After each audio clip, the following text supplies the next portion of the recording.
بسات نتر بسیتا هر سستا دیا اللہ هر سستا دیا اللہ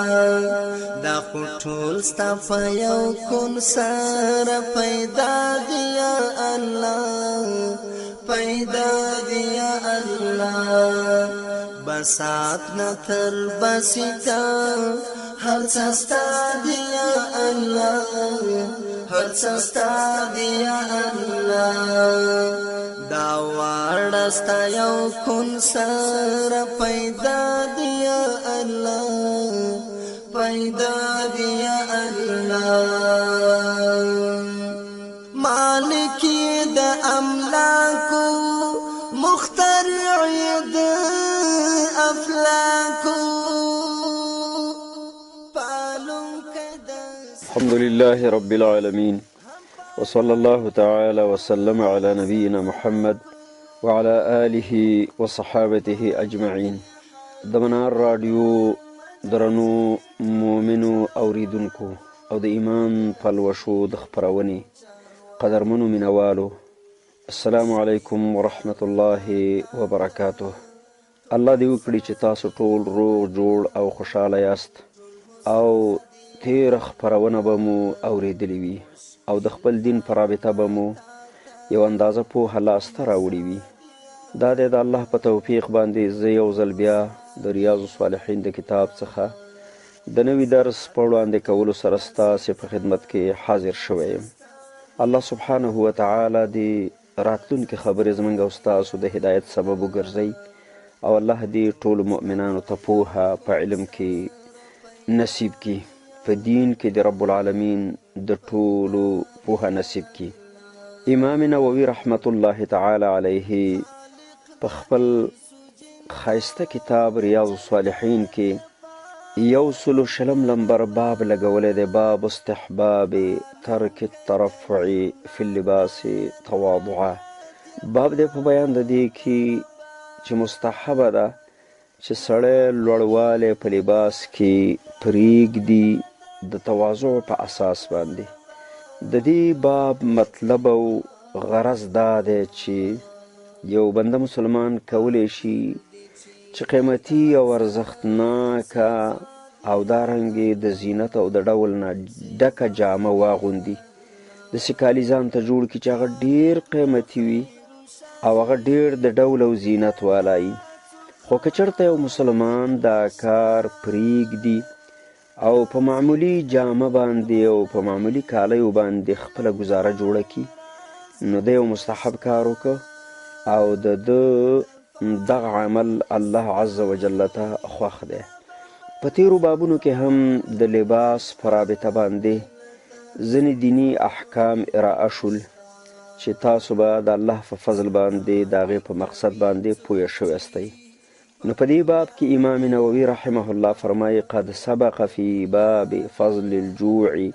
وخشونة العيش جمل تتعلق بهذا الباب. وی په دې باب کې چې باب د ګزارې د جامې دی، د ګزاره حال کالیو جوړول دي او د هغې استعمالول دي. په دې باب کې مخکې فصولو کې او د کتاب په ځینو برخو کې د دې څخه یادونه شوې ده چې هغه هم کفایت کوي. او بیا به هم د معاذ بن انس رضی الله تعالی عنه حدیث نقل شي چې امام ترمذی په حسن سند سره را نقل کړی دی. 802 نمبر حدیث کې فرمایي چې وعن معاذ بن انس رضی الله تعالی عنه ان رسول الله صلی الله علیه وسلم قال من ترك اللباس تواضعا لله وهو يقدر عليه دعاه الله يوم القيامة على رؤوس الخلائق حتى يخيره من أي حلل الإيمان شاء يلبسها. رواه الترمذي. معاذ بن انس رضی الله تعالی عنه روایت دی وایي چې بېشکه رسول الله صلی الله علیه وسلم فرمایلی دی من ترک اللباس تواضعا لله، که چا یوه غوره قیمتي جامه پرېښودله او هغه استعمال نه کړه او غرض یې په دې کې الله ته عاجزي اختیارول و کمینګیري وه وهو یقدر علیه، په داسې حال کې چې دی توانمندو د غوره جامې د غوره کالیو په جوړولو باندې. دعاه الله یوم القیامة علی رؤوس الخلائق، الله عز وجل به په ورځ د قیامت په داسې حال کې چې ټول خلق به حضور لري، الله عز وجل به دغه انسان راوغواړي حتی یخیره من ای حلل الایمان شاء یلبسها، تر دې چې الله به دته اختیار او واک ورکي چې د ایمان په جوړو کې د څه ډول جوړه کالي خوښیږي هغه واغونده. دا روایت امام ترمذي رحمه الله په 2483 لمبر حدیث کې او امام احمد بن حنبل رحمه الله په مسند کې 3 جلد 438 او همدارنګې مستدرک د حاکم کې په 4 جلد 183 صفحه باندې را نقل کړی دی. د دې حدیث محتوا او معنا دا ده چې بنده مسلمان له غوره بدای چې دا درمیانه او منځنۍ درجه کالی او جامې واغوندي او ډېر مصارف په خپل لباس باندې ونه کي، او که چېرته دی ښه توانمند او طاقتوري چې ځان ته بهترین او قیمتي کالي جوړ کي، لیکن بیا هم دغه مسلمان سره د توان په معمولی جامه باندې او په معمولی کالیو باندې رضایت وښیي او دغه ډول او سینګار د الله د رضا دپاره پرېږدي، نو رب العالمین به دته د آخرت عوضونه ورکي. یو روایت کې داسې راځي من ترک شیئا لله عوضه الله خیرا منه، چې څوک د الله په خاطر باندې د الله د وجې نه یو څه پرېږدي او چې الله ستا د وجې نه کولی شم چې دا کار وکړم لیکن نه یې کوم، نو رب العالمین به د هغې نه بهترین عوض دغه انسان ته نصیب کړي. په مجموع کې دا باب په دې باندې دلالت کوي چې غوره به دا وي چې موږ مسلمانان درمیانه حال جامه واغوندو او هغه چې زموږ په وس رسیږي چې قیمتي کالي د لکونو او د زرګونو روپو کالي واغوندو او ځان ته یې جوړ کړو، ښه به دا وي چې دغه پیسې او دغه مبلغ په غریبانو، یتیمانو، بېوزلانو او دارنګې په مستحقو خلکو باندې وویشو او پرېوتلی انسانیت چې هغه د هر نګاه نه ضعیفه دی هغه په خپل مالی تعاون سره راپورته کو او دا کار شونی دی او آسان دی او په دې کې زمونږ د آخرت نیکبختي هغه نغښتې ده. امام نووي رحمه الله په خپل کتاب کې 121 لمبر باب دی باب استحباب التوسط في اللباس ولا يقتصر على ما يزرى به لغير حاجة ولا مقصود شرعي. باب دی په بیان د دې کې چې مستحبه ده درمیانه روی او منځګړیوالی په جامه او په لباس کې توسط او اکتفا دی نه کوي یو انسان په دونه بیکاره جامه باندې چې د هغې اغوستل د ده دپاره د خلکو د خبرو سبب ګرځېږي، هغه چې ضرورت ورته نه وي او هغه چې شرعي مقصود پکې نه ادا کیږي. د دې باب د لګولو نه مطلب هم د تیر باب تأکید دی چې و مسلمانانو متوسط انداز باندې جامه استعمال کوي، دون خراب او بیکاره تکاو جامه او کالی هم ماغوندئ چې د هغې په لیدلو باندې د تاسو نه د خلکو کرکه راځي. البته که یو جامه او کالی د محنت او د کسب وي چې هغه سړی د کسب په مهال باندې استعمالی، هغه طبعا په تیلو باندې ککړي، هغه په خیرو باندې ککړي او هغه د کسب جامه وي، د خدمت جامه وي، د دقانۍ او چوپانۍ جامه وي، په هغې کې کومه ستونزه او مشکلات نشته، لیکن دونه باید وویو چې مسلمان دی د کالیو او د لباس په لحاظ باندې داسې هم ځان نه بیکاره کوي چې مجرد په لیدلو سره خلک د ده نه کرکه وړي او داسې د خیال او تکبر او مستۍ قیمتي کالي او جامې دې هم نه اچوي چې د هغې په لیدو سره د غریبو انسانانو زړونه ماتیږي او هغوی د پریشانۍ سبب ګرځېږي. عمر بن عبدالعزیز رحمه الله چې کله په مدینه کې والي د مدینې و،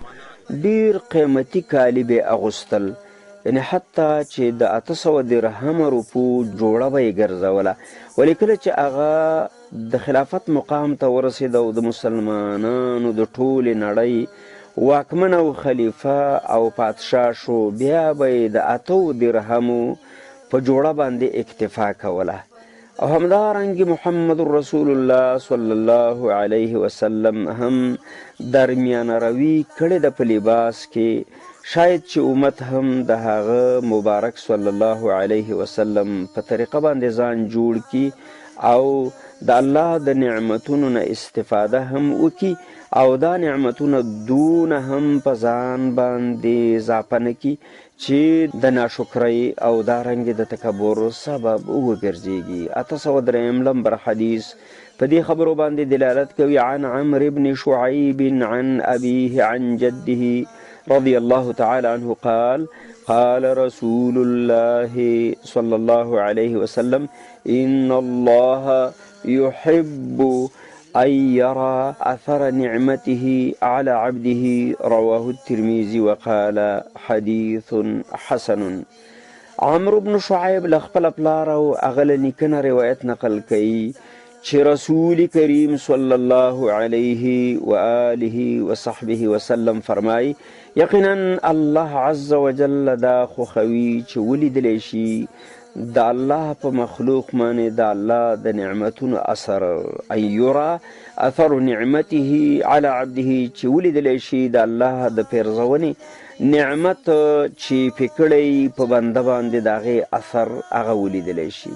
دا روایت د عمرو بن شعیب عن ابیه عن جده په سند سره نقل. عمر راوی د شعیب زوی و، شعیب د محمد زوی و، محمد د عبدالله او هغه د عمرو بن عاص رضی الله تعالی عنه زوی و.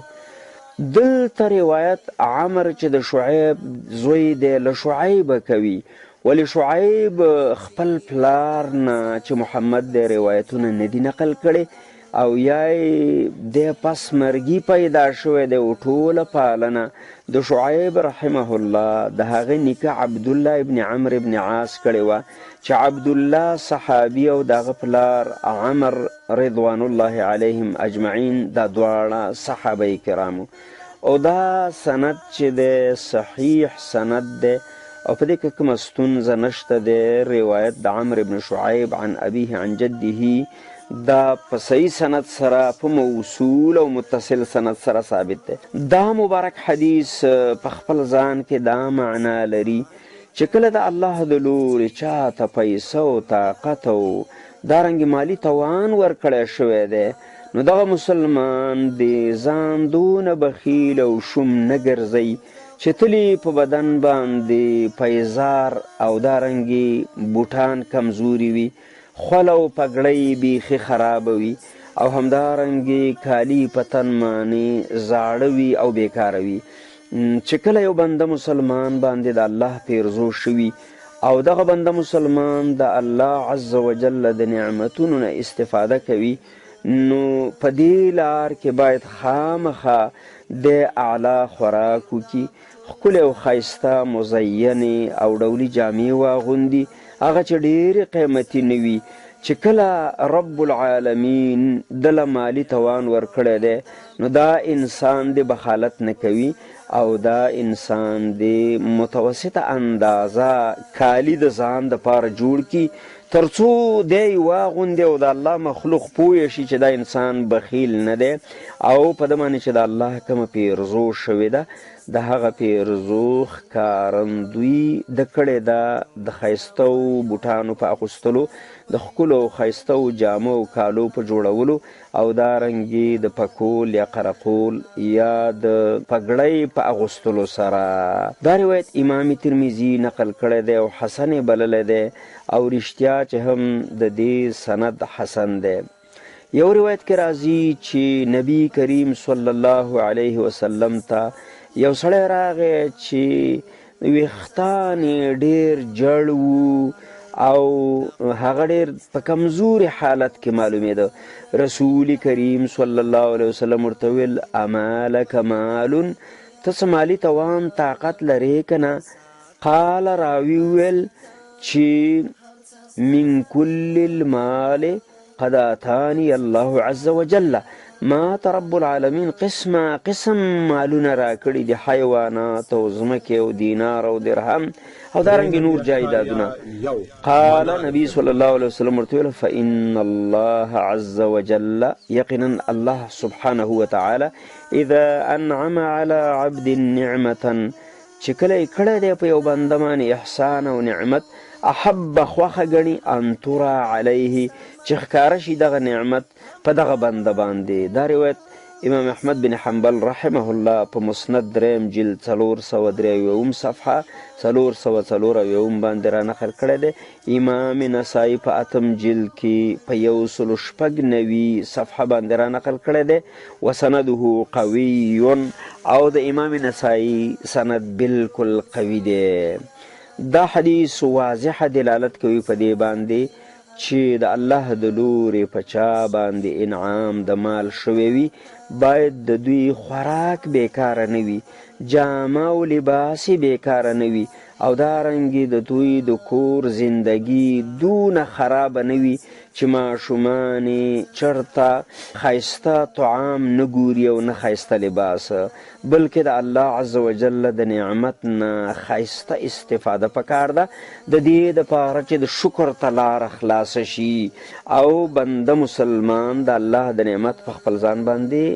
تماشا او کتنه وکړي. 122 لمبر باب د الله عز وجل په توفیق باندې ترجمه کوو.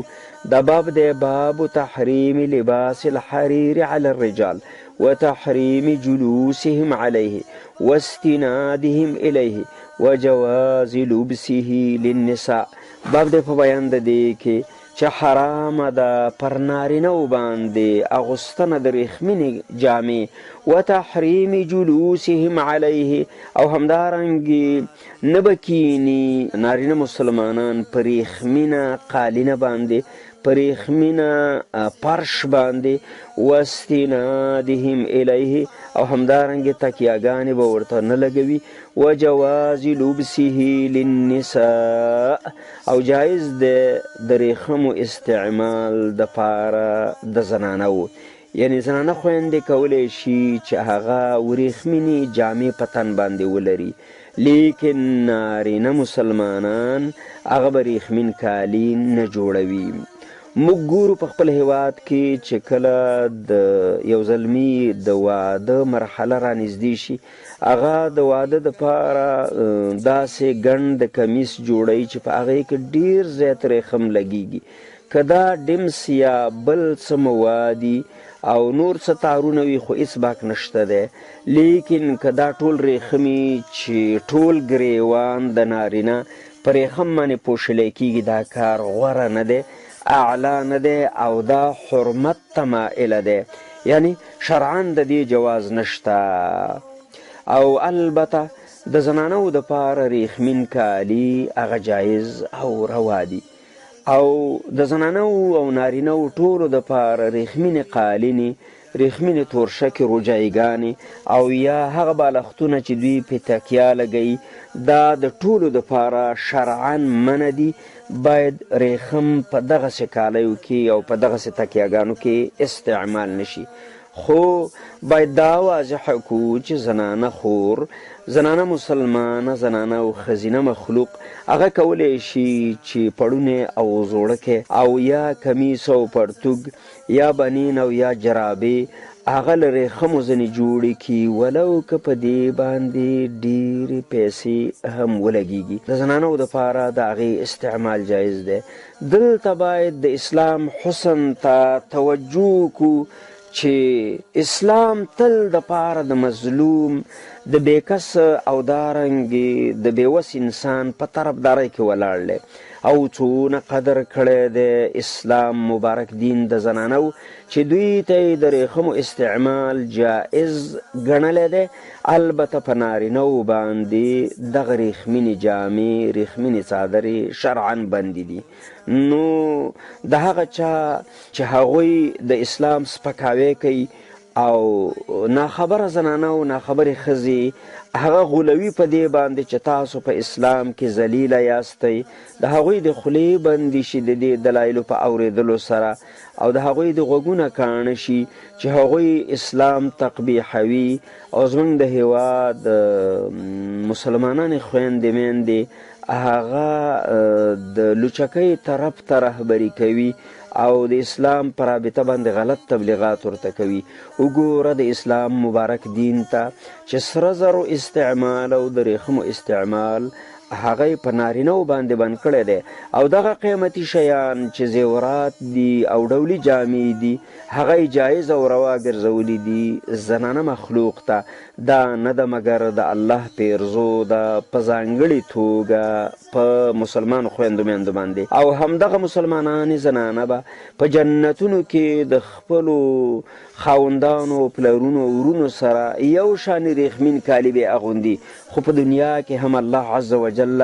امتیاز ورکړی دی زنانو ته چې دغه امتیاز پر نارینهو باندې حرام ګرځولی دی. 804 نمبر حدیث راوی الحدیث عمر بن الخطاب امیر المؤمنین رضی الله تعالی عنه دی. د عمر فاروق رضی الله تعالی عنه شخصیت د هیچ چا نه پټ نه دی او د نبی کریم صلی الله علیه وسلم خسر د بیبي حفصه رضی الله تعالی عنها پلار، د عبدالله ابن عمر رضی الله تعالی عنه پلار او د اسلام دوهم جلیل القدر خلیفه عادل حاکم تیر شوی دی. الله دې د هغه نه راضي شي. هغه فرمایي قال رسول الله صلى الله عليه وسلم لا تلبسوا الحرير فإن من لبسه في الدنيا لم يلبسه في الآخرة متفق عليه. عمر بن الخطاب امیر المؤمنین رضی الله تعالی عنه فرمائی چې رسول کریم صلی الله علیه وسلم ارشاد و فرمایه چې لا تلبسوا الحرير، تاسو نارینه وریخمینې کالي او وریخمینه ټوټه ما استعمالوي، ما غوندئ تاسو وریخمین کالي. فإن من لبسه في الدنيا ځکه کوم نارینه چې وریخمین کالي په دنیا کې استعمال کې وای غوندي لم یلبسه فی الاخره، هغه به ونه ګوري او وا به یې نه غوندي په ورځ د آخرت. یعنې په جنتونو کې به بیا د دغه نعمت نه که جنتونو ته ولاړم شي نو د دغه نعمت نه به محروموي. دې ته ورته حدیث دوم حدیث هم 805 نمبر له عمر فاروق رضی الله عنه نه په داسې الفاظو کې راغلی دی. قال سمعت رسول الله صلی الله علیه وسلم یقول، ما په خپله د محمد رسول الله صلی الله علیه وسلم نه واورېدل چې ویلې انما یلبس الحریر، یقینا اغوندي وریخمین لباس من هغه نارینه لا خلاق له چې د هغه دپاره برخه نه وي په جنتونو کې. یعنې که څوک دا کار وکړي نو خپل آخرت به زیان طرف ته بوځي. دا حدیث متفق علیه دی چې بخاري مسلم په صحیح اسانیدو سره په خپلو صحیحینو کې نقل کړی دی. او چې کله یو حدیث په بخاري مسلم کې را نقل شي نو دا بهترین اصح الکتب بعد کتاب الله بخاري او مسلم دي. نو بیا د هغې تپوس مه کوه چې دا څونه قوي او څونه زبردست ښایسته متنن او سندن قابل قبول وي. یو روایت د بخاري کې راځي وفي روایت للبخاري من لا خلاق له في الاخره، که څوک نارینه ریخمین کالي واغوندي نو دا به هغه څوک وي چې په آخرت کې به یې برخه نه وي. یو روایت کې راځي من لا خلاق له ای لا نصیب له، د ده به برخه د آخرت نه وي. په مجموع کې دا حدیث په دې باندې دلالت کوي چې نارینه مسلمانان دې د ریخمینو کالیو د اغوستلو نه پرهیز وکړي او زنانه کولی شي چې هر ډول ریخمین کالي استعمال کړي. 806 نمبر حدیث راوی الحدیث خادم النبی صلی الله علیه وسلم جلیل القدر معمر صحابی فقیه الامه انس بن مالک رضی الله تعالی عنہ دے قال دے وی قال رسول الله صلی الله علیه وسلم من لبس الحریر فی الدنیا لم يلبسه في الآخرة متفق علیه. انس بن مالک رضی الله تعالی عنہ فرمائی چې رسول کریم صلی الله علیه وسلم فرمایلی دی من لبس الحریر فی الدنیا، کوم نارینه چې وریښمین کالی په دنیا کې واغوستل لم یلبسه فی الآخره نو وابی نغوندي په آخرت کې، په جنتونو کې به د قسمت بند وي په ریښمینو کالیو کې. دا چې ولې په مسلمانانو نارینهو باندې وریښمین ټوکرونه او وریښمین کالي بند دي او دوی نشي کولی چې ځان ته کالي له ریښمو ځینې جوړ کړي، د دې علم د الله سره دی او ما ته په دې باندې مسلمان مکلفي چې د نبوي احادیث او ارشاداتو نه پیروي وکړو، که موږ د هغې خبرې په حکمت او فایده باندې پوهیږو او که نه پوهیږو، لیکن تسلیمي او منل لازم دي. او عموما حکمت یې دا هم کیدی شي چې هر چې خویندې میندې دي نو هغه په کورونو کې په پرده کې ناستې وي او د نورو خلکو او د بهر دنیا او د نورو خلکو دید په دې باندې نه لګیږي، نو څوک نه پسخیږي دغسې جامې ته. او که چېرته مالداران او سرمایهداران نارینه هغوی ته د ریښمو د کالیو اجازت وي او هغو غوستلی، بیا به بهر ګرځېدلی او بیا به د امت فقیران او غریبانان په هغې پسې پسخېدلی او یو قسم ناامیدي به ورته احساسېدله چې وګوره موږ یو شان انسانان یو، هغوی ریښمین کالي اغوندي او موږ ته د خامتا ټوکر هم نه رسیږي چې خپل عورت پې پناه کړو او په خپل ځان یې واچوو. نو شاید د دې حکمت د وجې نه وریښمین کالي د امت په نارینهو باندې بند دي او دنیا چون د عزتونو ځای نه دی، دنیا چون دائمي نه ده او دلته نعمتونه ډېر مؤقت دي، نو دغه نعمت مؤقتا په نارینهو مسلمانانو باندې بند دی او زنانه خویندې میندې د دې نه پوره استفاده کولی شي. وعن علي رضي الله تعالى عنه راوي الحديث علي بن أبي طالب رضي الله تعالى عنه ده حديث لمبر 802 راوي الحديث أمير المؤمنين رابع خلفاء الراشدين علي رضی الله تعالی عنہ دی چې د ابو طالب زوی و د رسول کریم صلی الله علیه وسلم ورور او د تره زوی کېده او همدارنګې د بیبي فاطمې رضی الله عنها خاوند، یعنی د نبی کریم صلی الله علیه وسلم هم د تره زوی او هم یې زوم او بیا څلورمه درجه د خلیفة المسلمین فاتح شوی دی او باتور صحابی او اسلام ته عزت بخون کے صحابی علی بن ابی طالب رضی اللہ تعالی عنہ دے چې سیدنا و امامنا ده او د صحابه کرامو محبوب او صحابه ټول دته محبوب. علی رضی الله تعالی عنہ راوی الحدیث فرمای رأیت رسول الله صلی الله علیه وسلم اخذ حريرا فجعله في يمينه وذهبا فجعله في شماله ثم قال إن هذين حرام على ذكور أمتي رواه أبو داود بإسناد حسن. روایت دی علی بن ابی طالب رضی الله تعالی عنهنا چې دا وای ما رسول کریم صلی الله علیه وسلم په یو موقع باندې ولید چې ریخم یې راواخستل په ښي لاس کې ونیوله او سره زر یې راواخستل په چپ لاس کې ونیوله. ثم قال بي خلق تويل إن هذين حرام على ذكور أمتي دا وريخمن تكر أو كالي چگوري او دا سرزر چگوري دا دوار زما د امت په نارینه‌و باندې بند او حرام دي، د دینه به د لباس او د زیوراتو په شکل نارینه استفاده نه کوي. حدیث په خپله معنا باندې واضح دی. ابو داود نقل کړی دی په 4050 لمبر، همدارنګې نسائی په 8 جلد 190 مخ باندې ورڅخه یادونه کړې ده او حافظ ابن حبان په صحیح ابن حبان کې 1415 نمبر باندې نقل کړی دی او حدیث د شواهدو په اعتبار باندې قابل استدلال دی. دا مبارک حدیث په دې باندې دلالت کوي چې نبی کریم صلی الله علیه وسلم عملا سره زر او ریخم په لاسونو کې ونیول او خلکو ته وښودل د الله بندگان نارینه امتیان زما چې دي هغه باید د دې دوو توکو څخه استفاده ونکي او دا په دوی باندې حرام دي، البته د لباس په شکل کې او د زیور او د ګاڼې په شکل کې،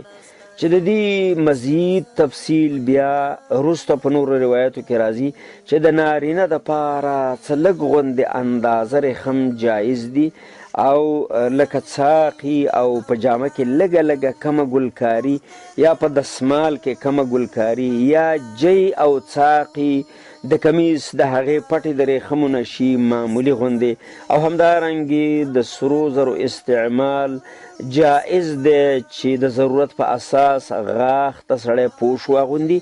او یا هم د سرو زرو پوزه په مخ باندې کیږدي کله چې پوزه پرې کړی شوې وي. لکه په یو غزوه کې له یو صحابي ځنې پوزه غورځېدلې وه، بیا یې د سپینو زرو پوزه کېښودله چې هغه ورته وجود خرابوه، نو هغه یې درې کړه او په اجازت د محمد رسول الله صلی الله علیه وسلم د خپل مخ مبارک قواره او څېره د سرو زرو د پوزې په جوړولو سره برابره کړه. نو لهذا جایز دي د ضرورت په اساس باندې او پرته د ضرورت چې کوم مونږ مسلمانان نارینه ګورو او د هغوی د سرو زرو ګوتمې په لاس دي، نو دا دونه شدیده خبره ده لکه چې سکروټه د اورې په لاس کې نیولې وي. علي بن ابي طالب رضی الله تعالی عنه ته خلق کرم الله وجهه وایي. وجه دا وه چې خوارجو چې په ده باندې خروج وکړو، د حکومت او سلطنت ځینې بغاوت وکړو، نو هغوی به د ده په شان کې ناشایسته الفاظ استعمالول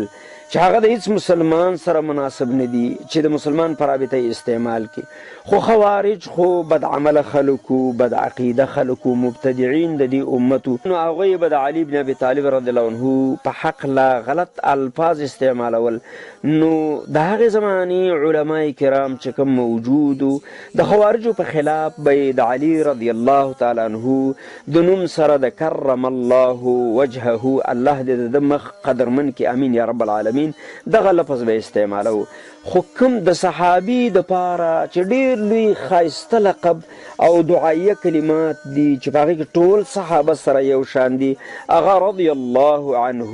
لفظ دی چې قرآن هم له دې ځینې یادونه کړې ده. نو په دې باندې اکتفا دا کفایت کوي چې د علي بن ابي طالب رضی الله تعالی عنه د نوم سره رضی الله تعالی عنه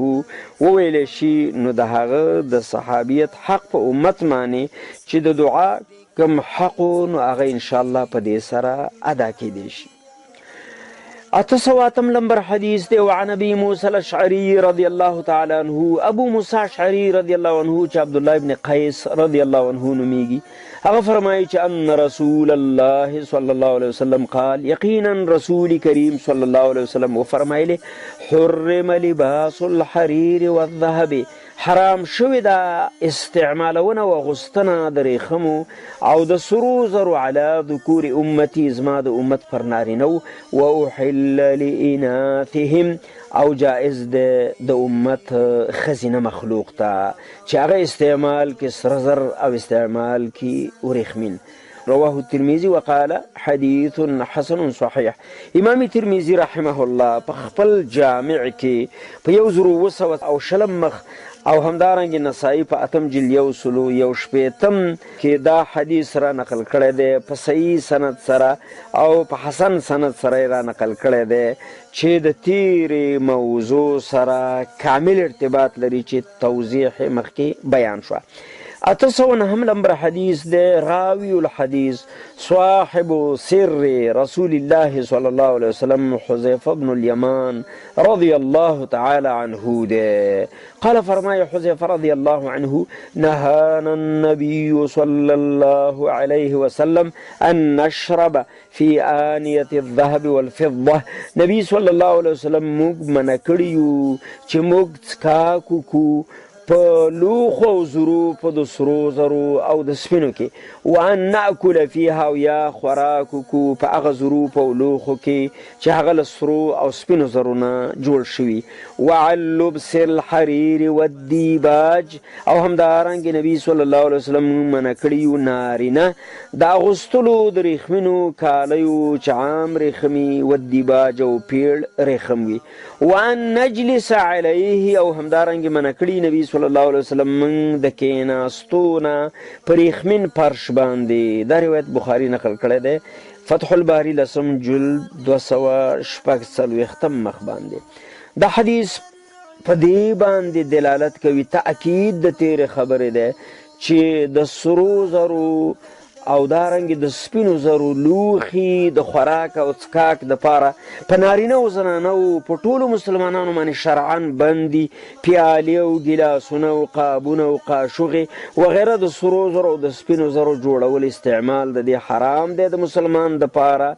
او همدارنګې د نارینه مسلمان دپاره ریښمین ټوکرونه ریښمینې تکې ریښمین رخت استعمالول هغه حرام دی او همدارنګې پرشونه به نشي جوړولی د ریښمو له ټوکرو ځینې چې قالینچه یا روجایي یا بل د ناستې ځای هغه په ریښمو پوښلی شوی وي په دې کې شرعاً ممانعت دی هم د نارینهو دپاره او هم د زنانهو دپاره د الله په توفیق باندې رسیږو 123 لمبر باب ته په کتاب اللباس کې باب جواز لبس الحریر لمن به حکة امام نووي رحمه الله په خپل کتاب ریاض الصالحین کې 123 لمبر باب لګولی دی وی باب دی په بیان د دې کې که څوک په بدن باندې خارخ ولري نارینه او که زنانه هغه ریښمین ټوکران او ریښمین کالي جوړولی شي او هغه استعمالولی شي راوی الحدیث انس بن مالک رضی اللہ عنہ حدیث نمبر 814 فرمائی انس بن مالک رضی اللہ تعالی عنہ قال دیوئی رخص رسول اللہ صلی اللہ علیہ وسلم للزبیر وعبد الرحمن بن عوف رضی اللہ عنہما فی لبس الحریر لحکت بهما متفق علیہ فرمائی انس بن مالک رضی اللہ عنہ اجازت ورکڑے رسول اللہ صلی اللہ علیہ وسلم زبیر بن العوام رضی اللہ عنہ تا عبد الرحمن بن عوف رضی اللہ تعالی عنہ تا فی لبس الحریر لحکت بهما تا غستنا د وریښمینو جوړو کې وریښمینو کالیو کې د وجه د هغه خارخ نه چې د دوی په بدن باندې راخور شوی و د نبی کریم صلی الله علیه وسلم صحابه کرام غوږ کې خودونکي و نبی صلی الله علیه وسلم ته او چې کله به د یو مشکل سره مخامخ شو نو نبی صلی الله علیه وسلم سره به یې د هغې خبرې یادونه کوله او بیا به یې د خپل مشکل دپاره یو مسنونه د حل لاره کتله دا هم دوه صحابه کرام زبیر بن العوام او عبدالرحمن بن عوف رضی الله عنهما چې دوی باندې په یو سفر کې په بدن باندې خارخ لګېده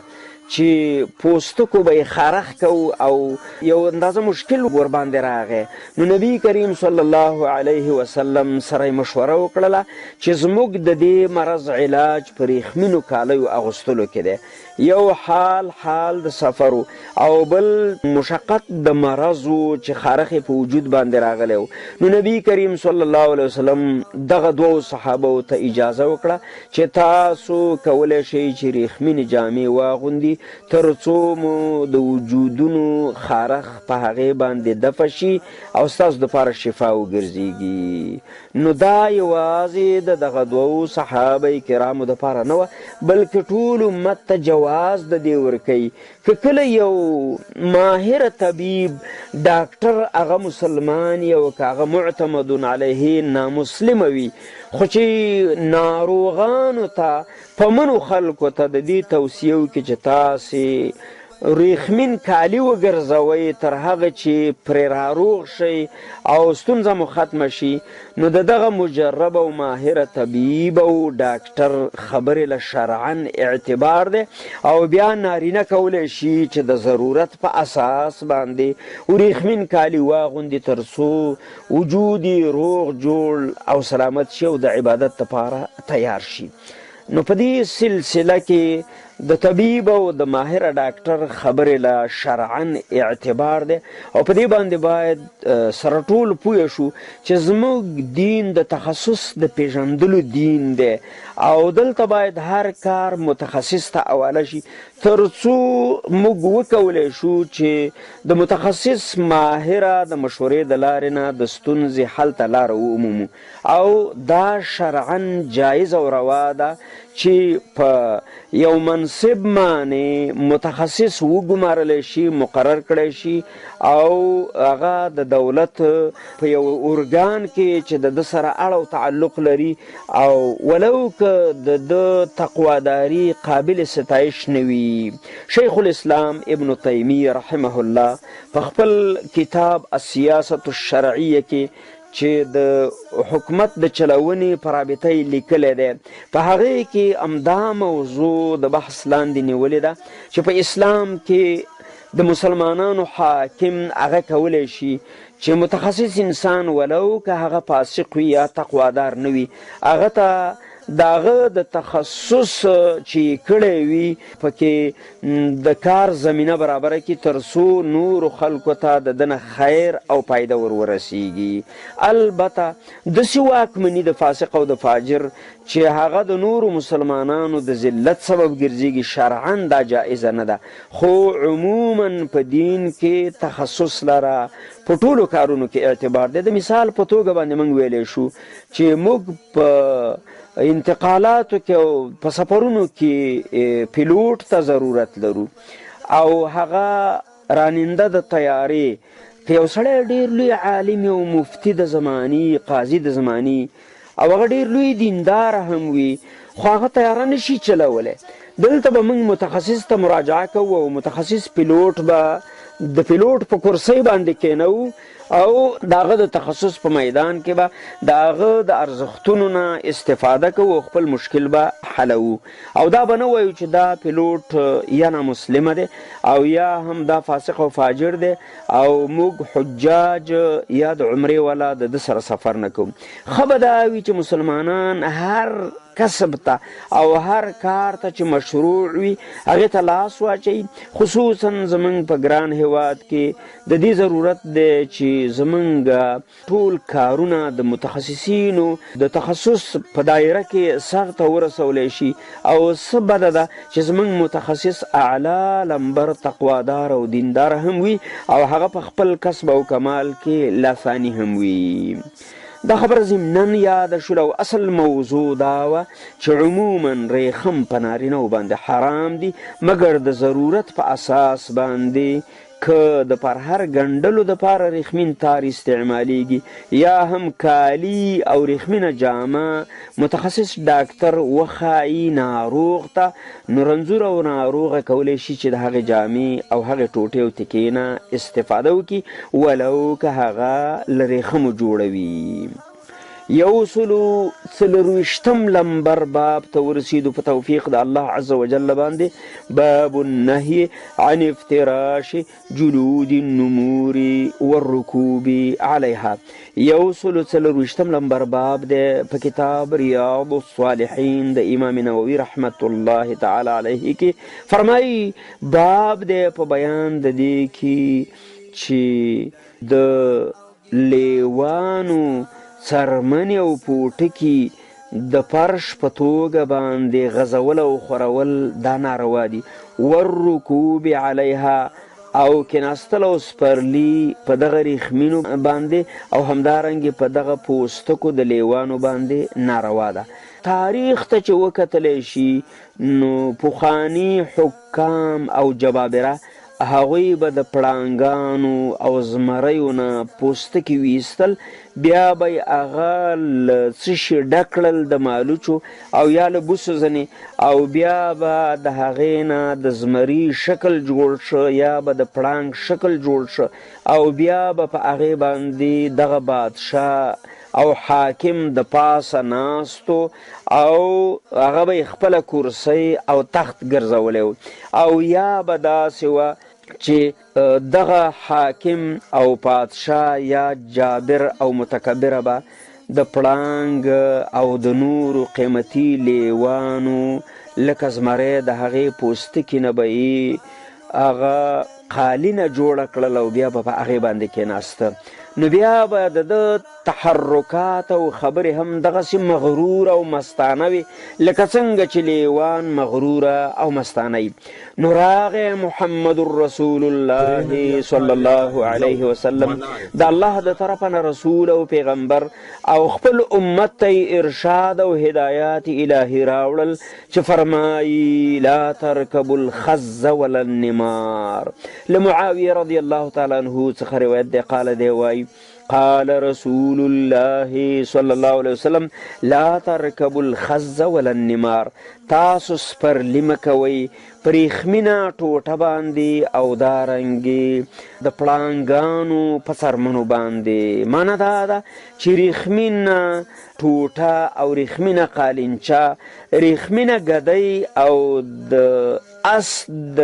زین ټوټه تاسې ریښمینه مه ګرځوئ چې د هغې د پاسه سورېږئ او سورلي پې کوئ، او همدارنګې پوټکي او پوستکي د لیوانو د هغې نه د فرش استفاده مه کوئ، ځکه چې دا په انسان کې مستی او تکبر راولي او نه ښایي کمزوري او بېوسه او فقیر انسان ته چې هغه د ځان نه متکبر او مستانه جوړ کړي او داسې وګرځي څنګه چې زړه غواړي. نه، موږ او تاسې مسلمانان د اسلام اساساتو او اصولو مقرراتو ته احترام لرو، په هغې مو ایمان راوړی دی او د ایمان معنا دا ده چې موږ به هغه توکي نه استعمالو چې په شرع الله کې موږ له هغې ځینې منع شوي. راوي الحدیث د نبی کریم صلی الله علیه وسلم اوخې کاتب الوحی امیر المؤمنین معاویة بن ابي سفیان رضی الله تعالی عنه دی، فرمایي قال رسول الله صلی الله علیه وسلم، فرمایلی دی رسول الله صلی الله علیه وسلم لا ترکب الخز، مسپریږئ په هغه زین باندې چې پروتي په اوښ او اس او قچر وغیره سورلی باندې، یا نن سبا په موټر او وسایلو د نقل باندې چې هلته ریښمینه ګدۍ او ریښمینه ټوټه موجوده وي او په هغې باندې ناسته کیدی شي، دا مه کوئ. ولا النمار، او دارنګې د لیوانو پوستکي هغه مه استعمالوئ د سورلی په ځای باندې او یا هم د ناستې په ځای باندې. حدیث حسن دی، ابو داود په حسن سند سره نقل کړی دی. امام ابو داود په 4129 لمبر له دې څخه یادونه کړې او همدارنګې په ابن ماجه کې په 3655 لمبر سره په قوي سند سره د دې حدیث یادونه شوې ده. حدیث واضحه دلالت کوي په دې باندې چې مسلمان به مغرور او متکبر او مستانه نه وي، نه په خبرو کې او نه په اعمالو کې. وعن ابي المليح عن ابيه رضي الله تعالى عنه ان رسول الله صلى الله عليه وسلم نهى عن جلود السباع. ابو المليح لخپل پلار صحابي رضي الله تعالى عنه څخه روایت نقل کوي چې یقینا رسول کریم صلی الله علیه وسلم ممانعت فرمایلی دی عن جلود السباع، د څرمنو د لیوانو نه، د لیوانو څرمنې استعمالول خام یا رنګ شوي دا په دې امت باندې حرام دي، چې کله د هغې استعمال حرام دی د هغې تجارت هم ناجایزه دی. دا چې موږ په خپل هیواد کې ګورو ځینې خلک لیوان د غرونو نیسي، ګیدړان او همدارنګې یږې او پړانګان او هغه خرڅوي، په هغې تجارت کوي، دا یو ناروا تجارت دی. او یا هم د هغې پوستکي اوباسي او هغه په خلکو باندې خرڅوي. نو فرمایي چې نهى عن جلود السباع، نبی صلی الله علیه وسلم ممانعت فرمایلی دی د لیوانو د پوستکو څخه، چې د لیوانو پوستکي هغه مه استعمالوئ. دا روایت ابو داود، ترمیزي، نسائی کړی دی او د دوی ټول سندونه صحیح دي. امام ابو داود په 4142 لمبر کې، امام ترمیزي په 1201 لمبر کې، امام نسائی 9 جلد 109 کې له دې حدیث څخه تذکره کړې ده. وفي رواية الترمذي نهى عن جلود السباع ان تفترش. د امام ترمذي په روایت کې بیا راغلی دی چې نبی صلی الله علیه وسلم ممانعت فرمایلی دی د استعمالولو د څرمنو د لیوانو د پوټکو د لیوانو څخه چې له هغې څخه فرش جوړ کړی شو بیا استعمال شي. درنو مسلمانانو ورونو او ښاغلو اوریدونکو، په دین باندې ځان ښایسته کوئ او د نبي صلی الله علیه وسلم د احادیثو احترام په زړه کې ولرئ او له دې څخه عملا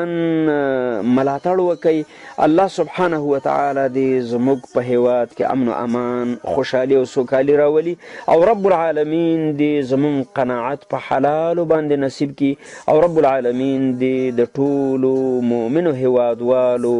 په نبوي سنتو باندې هر اړخیز عمل نصیب وګرځئ. تر هغه چې زه تاسو ته بیا د منار راډیو د لارې د ایمان پلوشو د خپرونې سره بیا حاضریږم. اوس مو په لوی الله سپارم. والسلام علیکم ورحمة الله وبرکاته.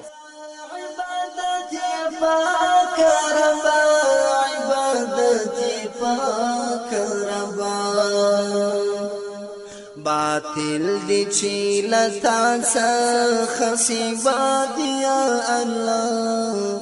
سوا دی یا الله. خالق د خیر و شر بلا تا څوک خالق نشتا، رازق د کل عالمی